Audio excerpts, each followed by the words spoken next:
दोस्तों, बहुत पुराने समय की बात है। किसी राज्य पर वीरभान नाम का एक राजा राज किया करता था। राजा वीरभान की 2 बेटियां थी, जो उसे प्राणों से भी अधिक प्रिय थी।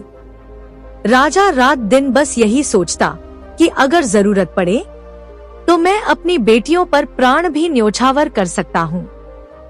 लेकिन साथ ही साथ राजा के मन में यह एक प्रश्न भी उठता था कि क्या उसकी बेटियां भी उसे उतना ही चाहती हैं, जितना कि मैं उन्हें चाहता हूँ।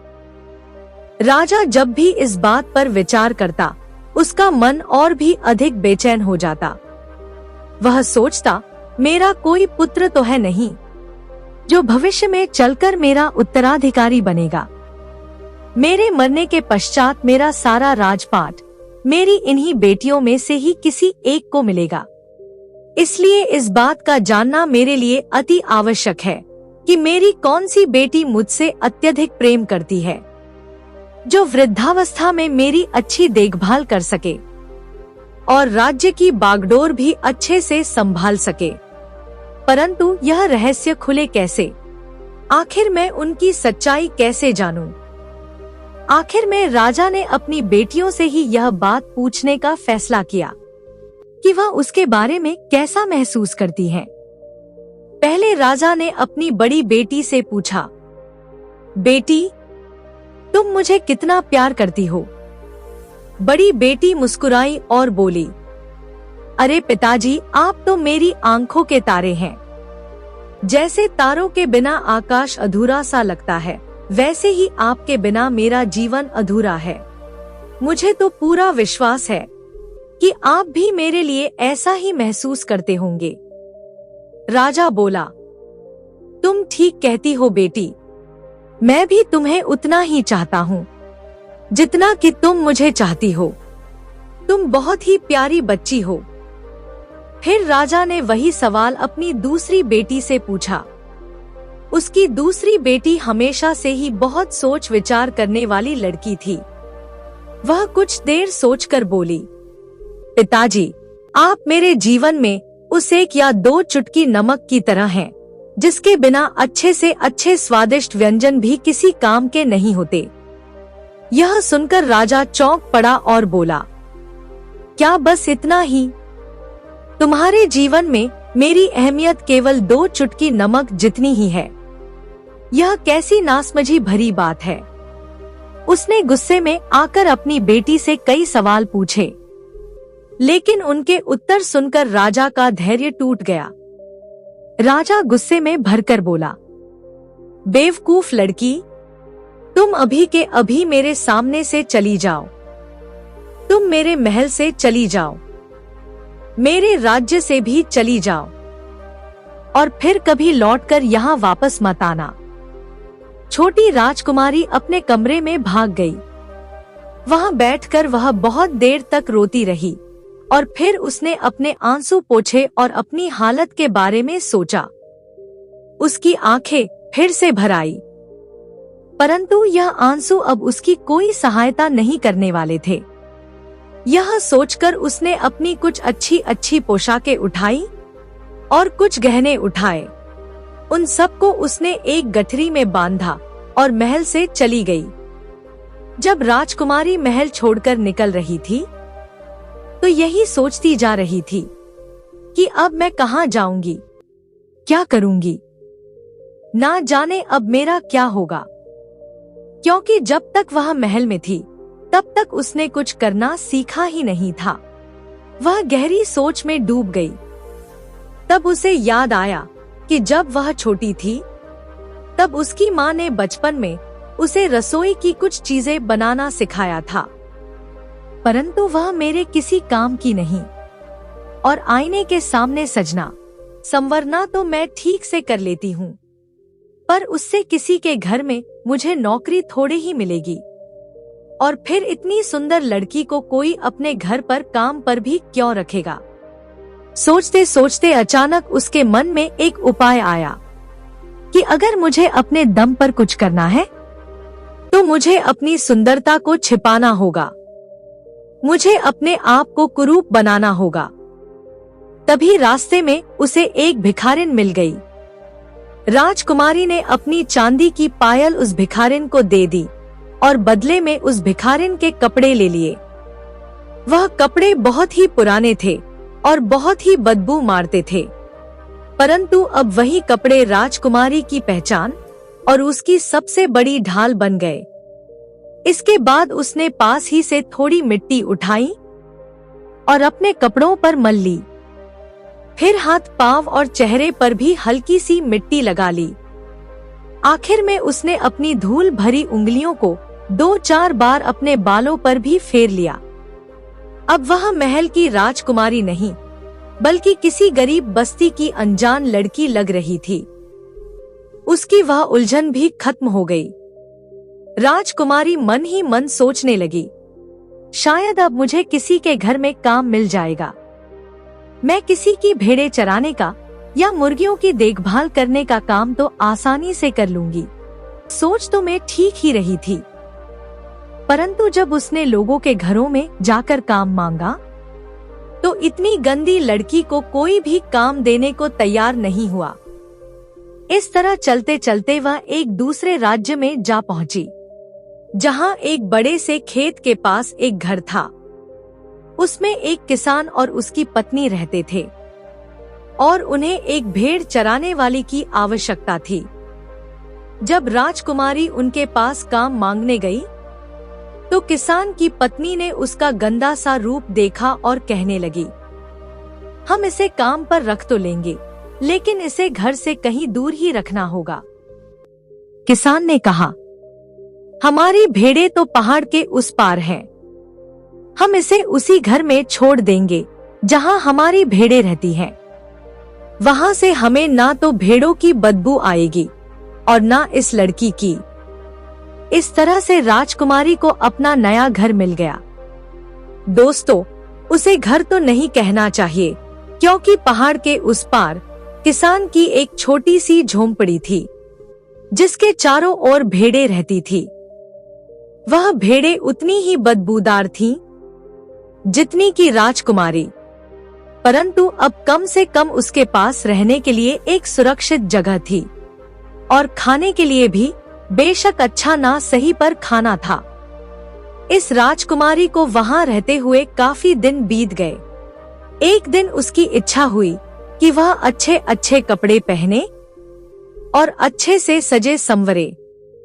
इसके लिए राजकुमारी के पास इसकी पोटली में अच्छे अच्छे कपड़े भी थे और गहने भी।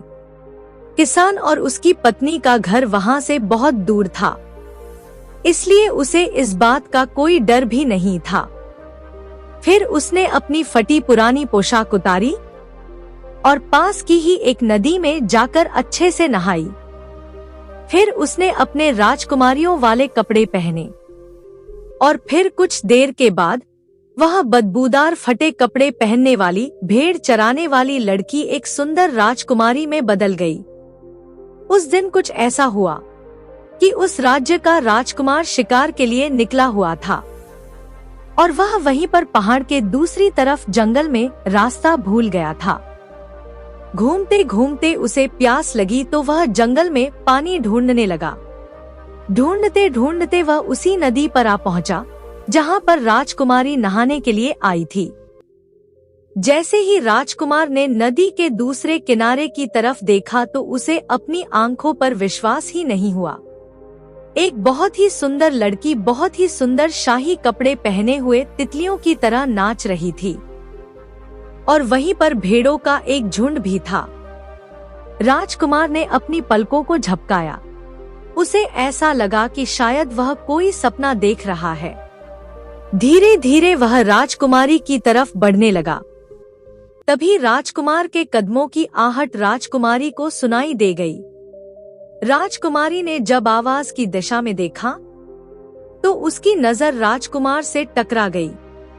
राजकुमारी ने आज तक ऐसी नीली और सुंदर आंखें कभी नहीं देखी थी। वह तुरंत ही जंगल की तरफ भाग गई। उसे भागता हुआ देखकर राजकुमार भी उसके पीछे भागा, लेकिन तब तक राजकुमारी उसकी आंखों से ओझल हो चुकी थी। वह जल्दी से भागकर पेड़ों के एक झुंड के पीछे छुप गई थी ताकि राजकुमार उसे देख ना सके। काफी देर तक राजकुमार उसे ढूंढता रहा, परंतु राजकुमारी उसे कहीं नहीं मिली।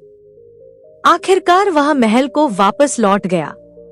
जब राजकुमारी को इस बात का विश्वास हो गया कि राजकुमार वहां से चला गया है, तो वह भी अपनी झोपड़ी में वापस लौट गई। उसने अपने शाही कपड़े उतारे और पोटली में वापस रख दिए और फिर से उसने अपने भेड़ों को चराने वाले कपड़े पहन लिए। अपने शरीर पर उसने एक बार फिर से मिट्टी लगा ली और फिर वह अपनी एक प्रिय भेड़ के पास बैठ गई। उसके गले में अपनी बाहें डालकर उसके कान में फुसफुसाकर बोली, वह मेरे बहुत करीब था। इतनी सुंदर आंखें मैंने पहले कभी नहीं देखी। क्या तुमने भी उसकी आंखें देखी थी? इसके जवाब में भेड़ ने केवल मिमिया दिया। इधर राजकुमार को पहाड़ के दूसरी तरफ से अपना रास्ता मिल चुका था और वह उधर चला गया। पहाड़ के दूसरी तरफ किसान का घर था। जब किसान की पत्नी ने उधर से राजकुमार को आते हुए देखा, तो उसने राजकुमार का स्वागत किया और उसे पीने के लिए शरबत दिया।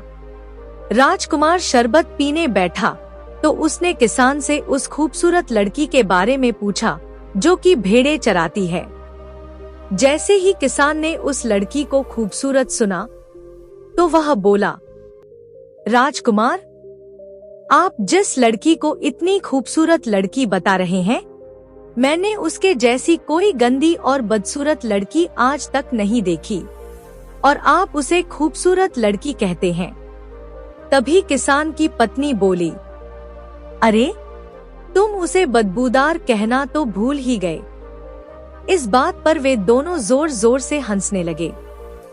परंतु राजकुमार को तो पूरा यकीन था कि उसने किसी बहुत ही सुंदर लड़की को देखा है, जो पहाड़ के उस पार तितलियों के साथ खेल रही थी। जब राजकुमार का शरबत खत्म हो गया, तो उसने किसान और उसकी पत्नी से विदा ली और अपने महल की तरफ चल दिया। परंतु उसके दिमाग में उस लड़की की तस्वीर अच्छी तरह छप गई थी। अब राजकुमार की भूख और नींद दोनों ही मर गई थी। वह दिन पर दिन दुबला पतला होता जा रहा था। उसके माता पिता ने उससे पूछा कि आखिर उसे क्या परेशानी है, परंतु राजकुमार ने सोचा, यदि मैं इन्हें उस लड़की के बारे में बताऊं, जिसने मेरे ऊपर ऐसा जादू कर दिया है, तो सच्चाई जानकर कहीं ये लोग मुझ पर हंसने ना लग जाएं। इसलिए राजकुमार ने अपने माता पिता से सच कहने की बजाय यह कह दिया कि पहाड़ के उस पार जो झोंपड़ी बनी है, मुझे उसमें रहने वाली लड़की के हाथ की बनी हुई रोटी खानी है। हालांकि उसकी यह मांग बहुत ही अजीब थी।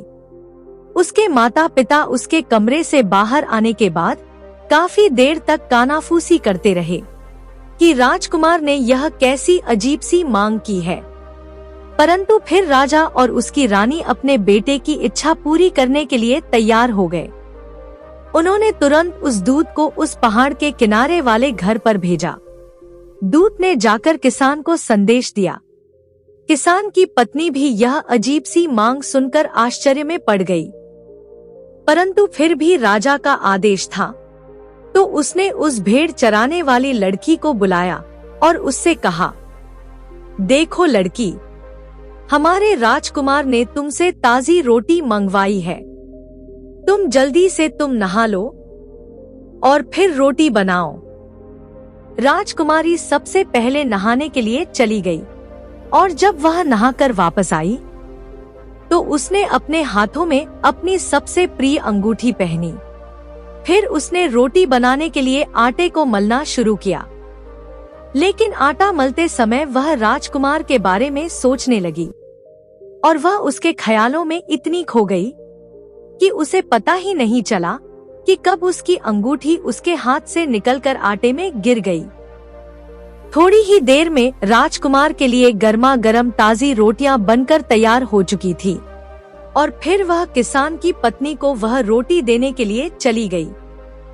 राजा का दूत वह रोटियां लेकर राजमहल गया और उसने वे रोटियां रानी को दे दी। रानी ने बड़े प्रेम से वे रोटियां अपने बेटे के सामने परोसते हुए कहा, बेटा, ये कोई बहुत खास रोटियां तो नहीं है। हमारे शाही रसोइये तो इससे कहीं ज्यादा अच्छी रोटी बनाते हैं। परंतु राजकुमार को उससे क्या लेना देना था। उसने जब उस सुंदर लड़की के हाथों से बनी रोटियों को देखा तो उसके चेहरे पर एक मुस्कुराहट सी आ गई। उसकी आंखें खुशी से नाच उठीं। परंतु जैसे ही उसने एक रोटी उठाकर खाना शुरू किया, तभी एक कड़ी सी चीज उसके मुंह में आ गई। उसने उस निवाले को तुरंत बाहर उगल दिया। तब उसने देखा कि उसमें नीले रंग के पत्थर से जड़ी हुई एक बेहद कीमती अंगूठी है। तब राजकुमार ने रानी से कहा, माँ, यह अंगूठी ही उस लड़की की निशानी है। मैं उसी लड़की से शादी करूंगा जिसकी उंगली में यह अंगूठी आ जाएगी। और फिर ऐसा ही हुआ। राजा ने अपने सारे राज्य में यह ऐलान करवा दिया कि हमारे पास एक अंगूठी है और यह अंगूठी जिस लड़की की उंगली में आ जाएगी, हमारे राजकुमार उसी से शादी करेंगे। बस फिर क्या था, आसपास के गांव और शहरों से सभी तरह की लड़कियां उस अंगूठी को पहनकर देखने के लिए आईं। परंतु वह अंगूठी किसी के हाथ में सही नहीं आई। आखिरकार राजा बोला, शायद हमें अपनी यह खोज बंद कर देनी चाहिए। तब राजकुमार ने हंसकर कहा, पिताजी, अभी भी एक लड़की बाकी है जो हमारे महल में नहीं आई है। वह पहाड़ के उस पार भेड़ चराने का काम करती है। राजा बोला, क्या तुम पागल हो गए हो बेटा? तुम एक भेड़ चराने वाली लड़की से शादी करोगे? राजकुमार बोला, पिताजी, इंसान की शक्ल और उसका पहनावा कभी कभी धोखा भी दे सकते हैं। राजकुमार के कहने पर तुरंत ही उस भेड़ चलाने वाली लड़की को लाने के लिए दूत को भेजा गया। वह लड़की तुरंत महल में हाजिर हुई और वह अंगूठी उसके हाथ में बिना किसी मुश्किल के आ गई। अंगूठी में लगा हुआ नीला पत्थर उसकी उंगली में ऐसे चमक रहा था जैसे आसमान का निकला हुआ सूरज। राजकुमार खुशी से बोला, वह तुम ही हो जिसको मैं इतने दिनों से तलाश रहा था। मगर आज मेरी तलाश पूरी हुई। तभी वह लड़की आगे बढ़कर बोली, राजकुमार, हीरे की पहचान सिर्फ एक जौहरी को ही होती है। आपने मुझे बिल्कुल सही पहचाना। मैं कोई भेड़ चराने वाली लड़की नहीं हूँ, बल्कि मैं भी एक राजकुमारी हूँ। मैं पास ही के एक राजा के परिवार में पैदा हुई हूँ। अगर मुझे थोड़ा सा साबुन और पानी दिलवा दे तो मैं अपने आप को साफ करके अभी आपके सामने आती हूँ। फिर भेड़ चराने वाली उस लड़की ने अपनी पोटली उठाई और नहाने के लिए चली गई। जब वह लड़की नहा धोकर वापस लौटी तो उसमें कहीं भी कोई निशान नहीं था, बल्कि उनके सामने अब एक बहुत सुंदर राजकुमारी खड़ी थी, जिसने अपनी सुंदर पोशाक और अपने सबसे अच्छे गहने पहने हुए थे। राजकुमार तो उसे देखता ही रह गया और तब उसके माता पिता ने भी चैन की सांस ली। तुरंत ही राजकुमार उस राजकुमारी के पास आया और बोला, क्या तुम मुझसे शादी करोगी? राजकुमारी कुछ पल सोचकर बोली, हाँ राजकुमार, परंतु इसके लिए मेरी एक शर्त है। आपको मुझसे शादी करने से पहले मेरे पिता की अनुमति लेनी होगी। राजकुमार ने तुरंत एक दूत को बुलाया और उनसे कहा कि इनके पिता के नगर में जाओ और उनसे हमारी शादी की अनुमति लेकर आओ। जब तक वह शादी के लिए राजी ना हो तब तक वापस मत आना। वह दूत अपने साथ कुछ सिपाहियों को लेकर राजकुमारी के राज्य की तरफ चल दिया। राजकुमार ने अपनी होने वाली दुल्हन की तरफ देखा और मुस्कुराया। उधर राजकुमारी के पिता ने अब अपनी बेटी के मिलने की उम्मीद छोड़ दी थी। जैसे ही वह दूत शादी की बात करने के लिए आया, राजा बड़े आराम से और खुशी से अपनी बेटी की शादी उस राजकुमार से करने के लिए राजी हो गया। शादी की तारीख पक्की हो गई और जल्दी ही शादी की तैयारियां शुरू हुईं। राजकुमारी ने अपने पिता का अपने नए राज्य में जोरदार स्वागत किया। उसने कहा, आइए पिताजी, इतनी लंबी यात्रा करके आप बहुत थक गए होंगे। मैंने आपके लिए बहुत ही खास खाना तैयार किया है। खाना खाकर आराम कीजिएगा। राजा ने उदास होकर कहा, परंतु बेटी, जैसा मैंने तुम्हारे साथ सलूक किया था, उसके हिसाब से तो मैं खाना खाने के लायक नहीं हूँ। तुम मुझे माफ कर दो। राजकुमारी बोली, कोई बात नहीं पिताजी, चलिए मैंने आपको माफ किया, परंतु आज आप मेरा खाना नहीं छोड़ सकते। अब राजा के लिए एक खास थाली तैयार की गई और जब वह खाने की मेज लगाई गई तो राजकुमारी भी अपने पिता के पास जा बैठी। वहां पर जितने भी लोग बैठे हुए थे, खाने की बहुत ही तारीफ कर रहे थे, परंतु राजा को अपने खाने में बिल्कुल भी स्वाद नहीं आ रहा था। राजकुमारी धीरे से अपने पिता से बोली, पिताजी, मैं आपके चेहरे को देखकर यह साफ बता सकती हूँ कि आपको यह खाना बिल्कुल अच्छा नहीं लग रहा। राजा बोला, हाँ बेटी, यह सारा खाना बहुत ही मेहनत से बनाया गया है और बहुत ही सलीके से पेश किया गया है, मगर मुझे यह कहते हुए कुछ अच्छा नहीं लग रहा कि सारा खाना बिल्कुल ही बेस्वाद है। राजकुमारी बोली, पिताजी, शायद ऐसा इसलिए है क्योंकि इस खाने में नमक नहीं है, और मुझे लगता है कि अब तो आप जान ही गए होंगे कि नमक हमारे जीवन में कितनी अहमियत रखता है। केवल एक चुटकी नमक के बिना सारा खाना बेस्वाद हो जाता है। लेकिन जब मैंने आपकी तुलना इसी एक चुटकी नमक से की थी, तो आपने मुझे अपने राज्य से बाहर निकाल दिया था। राजकुमारी की बात सुनकर राजा की आंखों में आंसू आ गए। उसने अपनी बेटी को अपने गले से लगा लिया और कहा, बेटी, अब मैं समझ चुका हूँ कि सच्चे प्यार की गहराई शब्दों में नहीं बल्कि भावनाओं में होती है। फिर राजकुमारी ने राजा की थाली में नमक रखा और कहा, लीजिए पिताजी, अब आपकी थाली में नमक है। अब आप इस स्वादिष्ट भोजन का आनंद लीजिए। राजा ने एक निवाला खाया और भावुक होकर कहा, पुत्री, यह मेरे जीवन का सबसे स्वादिष्ट भोजन है। इसके बाद राजकुमारी के विवाह का उत्सव खूब धूमधाम से मनाया गया। दोस्तों, जैसे नमक के बिना खाने का स्वाद नहीं आता, ठीक वैसे ही सच्चे प्यार की पहचान दिखावे में नहीं बल्कि सादगी और भावनाओं में होती है।